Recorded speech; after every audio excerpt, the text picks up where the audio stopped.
हमारे साथ में है भारतीय जनता पार्टी की पूर्व प्रवक्ता अपूर्वा सिंह और अभी फिलहाल प्रदेश मंत्री अपूर्वा सिंह, डॉक्टर अपूर्वा सिंह। उनसे जानेंगे क्योंकि लगातार जो है पिछले 5 हफ्तों से जनसुनवाई चल रही थी और अब जनसुनवाई जो है अचानक अनिश्चित काल के लिए स्थगित कर दी गई है। क्यों कर दी गई है? क्योंकि अभी भारतीय जनता पार्टी कार्यालय में कुछ कार्यकर्ता है, उन तक सूचना नहीं पहुंच पाई। हो सकता है कुछ तकनीकी खराबी हो, लेकिन अपूर्वा जी से हम बात करेंगे। इनसे बात करने का सबसे बड़ा कारण ये है कि पूर्व प्रवक्ता है और अभी प्रदेश मंत्री है, तो हमारे सवालों का जवाब प्रखर होकर दे सकती हैं। अपूर्वा जी, क्योंकि जनसुनवाई रखी गई 5 हफ्ते तक, तो ही शायद ये चौथा हफ्ता था ये, कुछ कार्यकर्ता आए, तो क्या सूचना आम जनता तक या आम कार्यकर्ता तक, माफ़ कीजिएगा, पहुंच नहीं पाई? देखिए, हम सबको विदित है कि सरकार सुशासन पखवाड़े को मना रही है। सुशासन पखवाड़ा के उपलक्ष्य में मन रहा है कि सरकार ने सफलतम 2 वर्ष नव उत्थान के परिवर्तन के पूर्ण किए हैं। सभी माननीय मंत्रीगण, विधायकगण, चाहे सत्ता हो चाहे संगठन हो, सभी कार्यकर्तागण घर घर, गांव-गांव, वार्ड्स के अंदर, पंचायतों के अंदर जा रहे हैं। सरकार जो है वो जनता के द्वार पर है और संगठन जो है वो कार्यकर्ता के द्वार पर है। तो ऐसे के अंदर जब सरकार और सत्ता और संगठन जब स्वयं ही जनता के दरबार पर पहुंच गई है, उनके घर घर पहुंच गई है, उनके द्वार पर पहुंच गई है, तो उनको फिर कार्यालय बुलाना मुझे नहीं लगता किसी भी प्रकार से तर्कसंगत है। सभी माननीय मंत्री महोदय भी जो है वो अपने अपने क्षेत्र के अंदर हैं। आप देखिए, कोई भी ऐसा व्यक्ति नहीं है जो उनसे मिल नहीं पा रहा है। सब उनके पास में अगर कोई समस्याएं हैं, क्या नई योजनाएं आई हैं, उन सब के लिए उनके पास जा रहे हैं। तो जब सरकार ही जनता के द्वार है, तो जनता को यहाँ आने का मुझे कोई औचित्य नजर नहीं आता। और जो कार्यकर्ता जो यहाँ पे आ रहे, शायद उन तक सूचना नहीं पहुँच पाई होगी। नहीं, देखिए, कार्यकर्ताओं तक तो ये सूचना है, क्योंकि ये जो रथ चल रहे हैं ये सत्ता और संगठन दोनों के समन्वय से चल रहे हैं। हमारे कार्यकर्ता भी उसी जोश के साथ में सरकार के साथ लगे हुए हैं 2 वर्ष के नवोत्थान को मनाने के लिए। पर कई बार क्या होता है, कार्यकर्ता जब कार्यालय आता है तो उसको लगता है कि भाई अगर हमारे 1-2 काम है तो हम यहाँ कर लें, बाकी ऐसा नहीं है। सभी लोग जो हैं वो अपने अपने क्षेत्रों के अंदर, अपने वार्ड्स के अंदर, अपने गाँव के अंदर, अपनी पंचायतों के अंदर उतनी ही तल्लीनता के साथ में इस रथ को चलाने में लगे हुए हैं और जनता की जो समस्याओं का निवारण है वो ऑन द स्पॉट किया जा रहा है। अच्छा अपूर्वा जी, क्योंकि अरावली को लेके भी जो है बहुत तरह तरह की बातें चल रही है।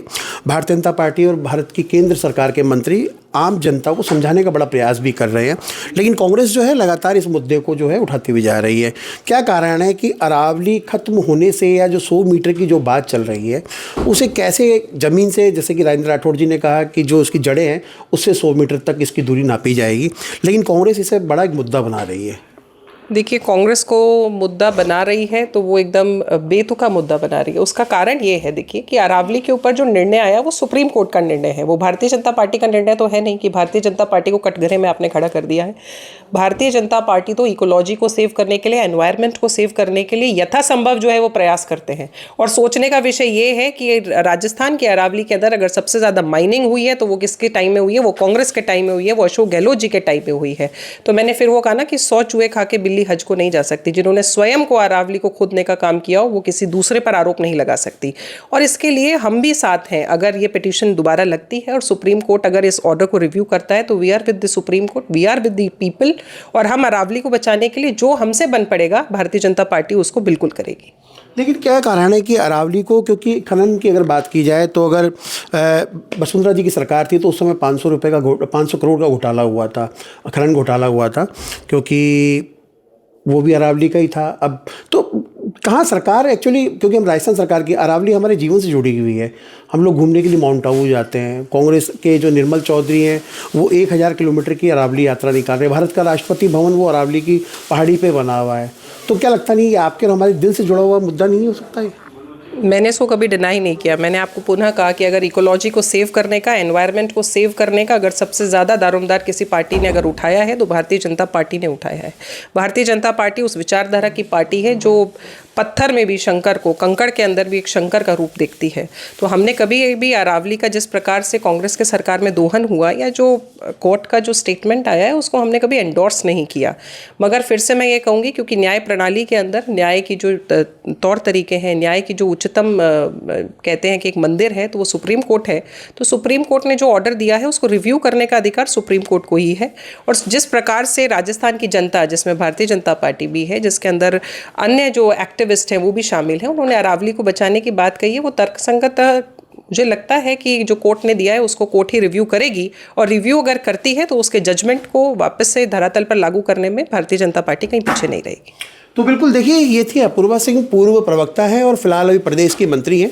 इनका मानना है कि अरावली हमारी जन भावनाओं से जुड़ा हुआ है और अरावली को बचाने के लिए जो भी प्रयास किए जाएंगे वो किए जाएंगे, लेकिन सरकार का और सुप्रीम कोर्ट का फैसला है, सुप्रीम कोर्ट के जो आदेश होंगे उसे मानना पड़ेगा।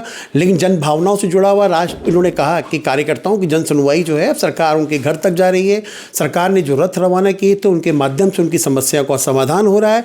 जो कार्यकर्ता गलती से भारतीय जनता पार्टी कार्यालय में आ भी गए हैं, हो सकता है उन्हें तकनीकी रूप से सूचना नहीं मिली हो, लेकिन फिर भी हर कार्यकर्ता का जो है भारतीय जनता पार्टी ख्याल रख रही है, ये अपूर्वा सिंह जी का कहना है। Manoj Sharma, news watch India, Jaipur.